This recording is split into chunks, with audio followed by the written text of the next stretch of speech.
To turn on or off location on Redmi A5, there are two ways to do this, and the first one is you simply have to go into the settings.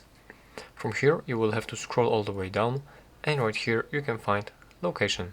So let's go in there, and here is the switch to use location. Simply with this switch you can turn on or off the location service.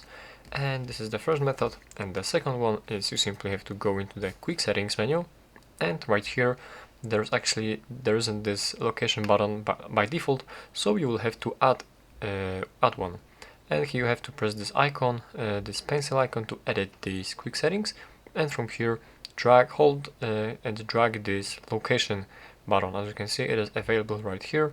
Simply grab it, drag it somewhere right here, and from here we have this location button, and now we can turn on or off this location service from our quick settings panel.